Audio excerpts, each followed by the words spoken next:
بنی آدم اعضای یکدیگرند که در آفرینش ز یک گوهرند. چو عضو به درد آورد روزگار، دیگر عضوها را نماند قرار.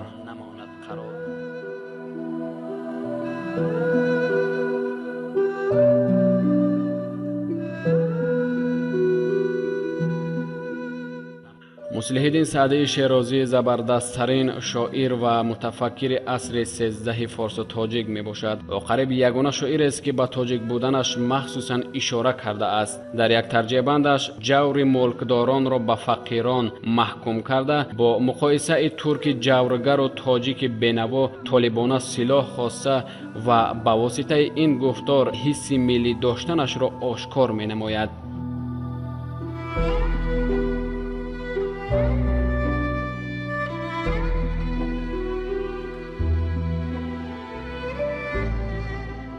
از بهر خدا که مالکان جور چندین نکنند بر ممالک، شاید که به پادشه بگویند ترک تو بریخت خون تاجیک.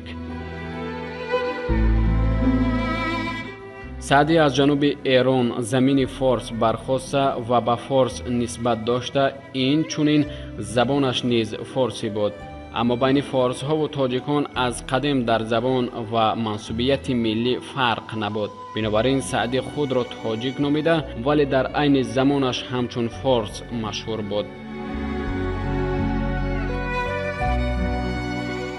ادبیات فارس و تاجیک هم که در پهنای بزرگ آسیای میانه و ایران ترقی کرده است، با سبب‌های معین به هر دو خلق همخون و همزبان برابر تعلق دارد. مصلح الدین ابو محمد عبدالله ابن مشرف الدین ابن مصلح الدین سعدی شیرازی سال 1184 در مرکز آن وقته فارس شهر شیراز به دنیا آمده است. تربیت ابتدایی را سعدی در نزد پدرش گرفته فرزند دوست روی عائله بود و از پدر نوازش و تربیت خوب گرفته است. در باب دوم کتاب بوستانش جوانیش را چنین یاد می‌کند: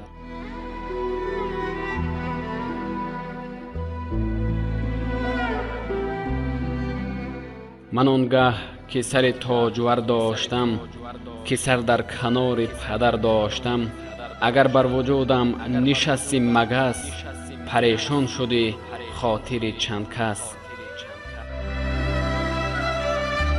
متاسفانه ایام کودکی با فراغت مصلح الدین دیر دوام نمی کند. تقریبا در 12-13 سالگی او پدرش از عالم می گذرد. چشیدن زهر یتیمی تمام عمر او را در خاطرش ماند. حتی سال 1257 شاعر به این مصیبت ایام بچگی خود اشاره نموده نوشته بود: مرا باشد از درد طفلان خبر، که در خردی از سر برفتم پدر. دفتر و کتاب و دیگر لوازمات خانیش خریده مخصوص به علم آموزی و سواد برآوردن پسر مشغول شدن پدر ارجمند از سطرهای پایانی یادنامه او روشن می‌گردد. سالهای طفلی و تحصیل مکتب را شیخ به خوبی گذرانید. سعدی خوانش من بعده را در مدرسه نظامیه بغداد دوام می‌دهد. مدرسه نظامیه بغداد هنوز در سالهای 80 عصر 11 از جانب وزیر خردمند سلجوقیان نظام الملک بنیاد شده بود و عنوانش هم از نام این وزیر است. سعدی پس از ختم مدرسه مذکور برای تجربه اندوزی و شناسایی با احوال مردم به سیاحت برآمد. اولا او شهرهای عربستان و در بازگشت روم یعنی ترکیه، پس آن ناحیه‌های گوناگون ایران را دور زد. به آسیای میانه آمده تا قشقر رفت. از آنجا به سیاحت شهرهای افغانستان سوی هندوستان راه گرفته چند در شهر سومتون به تماشای بوتان مشغول شد.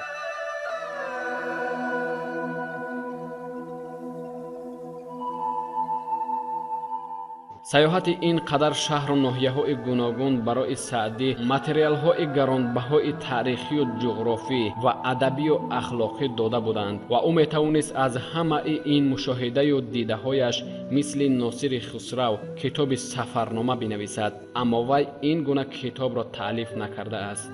мадракҳои ҷаҳонгардиаш дар китобҳои ахлоқии ӯ бӯстону гулистон истифода шудаанд ва ҳам аз ишораву маълумоташ дар ин асарҳо мо аз сафарҳои вай огоҳ мегардем. чунончи дар муқаддимаи бӯстон овардааст: дар ақсои олам бигаштам басе, ба сар бурдам айём бо ҳар касе, таматтуъ зи ҳар гӯшае ёфтам, зи ҳар хирмане хушае ёфтам. саъдӣ бисёр сафар намуд, фақат дар пиронсолӣ дар ватан қарор гирифт. рӯзгори фақирона мегузаронд ва ҳар чизе аз маводҳои хӯрока боқӣ дошт ба ҳезумкашону бечорагон медод. соли 1292 дар ҳамон манзили фақиронааш ки дар беруни шаҳри шероз воқеъ буд, аз олам даргузашт. бо гузашти айём дар болои қабри ӯ мақбара сохтаанд ва имрӯз марқадаш барҷо буда ва атрофи он мавзеи тамошогоҳ аст. аз осори шоир куллиёте боқӣ мондааст ки ба шакли маснавӣ, ғазал, тарҷеъбанд, таркиббанд, қасида, рубоӣ эҷод шудаанд дар бар мегирад.